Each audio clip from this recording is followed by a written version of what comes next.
Ini Willy, sudah 2 tahun mengabdi di Infinity Class. Baginya, mengajar bukanlah sekedar pekerjaan, melainkan panggilan untuk membantu siswa mengembangkan potensi mereka.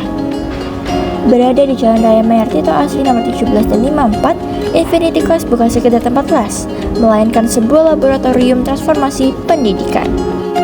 Didirikan oleh Bapak Richard dan Ibu Fani, tempat ini dirancang untuk menciptakan suasana belajar yang santai, nyaman, dan penuh tawa. Hubungan yang hangat antara guru dan siswa, mereka bisa berbagi cerita, keluh kesah, hingga canda dan tawa. Sesuai dengan slogannya Learning with Fun, Infinity Class telah berhasil mewujudkan pengalaman suasana belajar yang berbeda. Camilan gratis, itulah salah satu daya tarik utamanya. Bukan sekedar mengenyangkan perut, tetapi juga menghidupkan semangat belajar. Berlokasi dekat SMA Petra 2, Infinity Class adalah pilihan ideal bagi siswa SMP dan SMA yang ingin belajar dalam suasana menyenangkan. Namun, menurut aku sih kayak Infinity tuh brand awareness-nya kurang banget ya. Apalagi kan kayak kurang notice gitu. Tapi yang paling penting itu kayak Instagramnya tuh nggak jalan. Nah, biasanya aku yang ngurusin. Itu pun kayak setahun sekali. Tapi setelah dibantu sama kelompok satu, itu membantu Infinity banget. Apalagi perihal konten-kontennya. Nah, beberapa waktu yang lalu tuh kita sempat dapat kontak dari beberapa anak kayak Sin Louis, Sin Chong, dan juga Gloria, which is very very good. Akhirnya kita bisa keluar dari pasarnya kita yang biasanya di Petra doang. Sekarang ada dari luar Petra. Nah, gara-gara apa ya? Gara-gara konten-kontennya kelompok satu. Kelompok satu luar biasa sekali. Thank you ya udah bantu Infinity Class. ada 3 critical thinking yang kami lakukan, yaitu hasil apa sih yang kami harapkan setelah pembuatan konten, lalu targetnya siapa, dan apakah target ini yang sudah mengetahui les-lesan ini atau yang belum. Dan yang ketiga, apakah ada biaya yang dikeluarkan selama pelaksanaan solusi. Dan tidak lupa ada 3 design thinking juga yang kami lakukan. Yang pertama, indikator apa aja yang bisa membantu untuk mengukur dampak dan jangkauan konten yang bisa digunakan. Yang kedua, apakah ada cara-cara kreatif untuk menonjolkan budaya atau kepribadian komunitas. Dan yang ketiga, format konten seperti apa sih yang menarik dan juga berdampak bagi komunitas. Untuk timelinenya antara lain seperti ini. 23 sampai 3 November ini ada meeting dengan komunitas yaitu Infinity Class, lalu penyusunan strategi dan juga pembagian tugas antar tim. Lalu 4 sampai 10 November persiapan semua peralatan yang dibutuhkan selama syuting, lalu membuat G-form untuk dibagikan, lalu pembuatan catalyst konten, terus juga menganalisa jawaban responden G-form. 11 sampai 17 November kita setup sistem posting, optimasi profil, pembuatan laporan DLP, terus juga produksi batch konten pertama. Terus 18 sampai 24 Novembernya kami mulai memposting sesuai jadwal, monitoring dan evaluasi penyusunan strategi.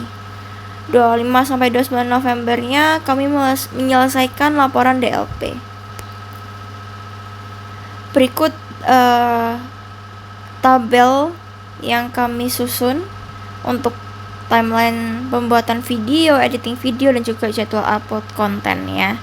Kenapa sih kami mau upload kontennya di dekat-dekat UAS? Karena katanya informan kami yaitu Ko Willy, dia berkata kalau misalkan banyak sekali anak-anak yang mendaftar saat atau setelah UAS, terutama kalau misalkan soal-soalnya tuh masuk ke ujian semua, jadi kayak mereka pada tertarik buat join. Lalu impact apa sih yang kami harapkan untuk ke tim kami sendiri? Yang pertama, untuk meningkatkan skill pembuatan konten seperti editing, copywriting, dan videografi.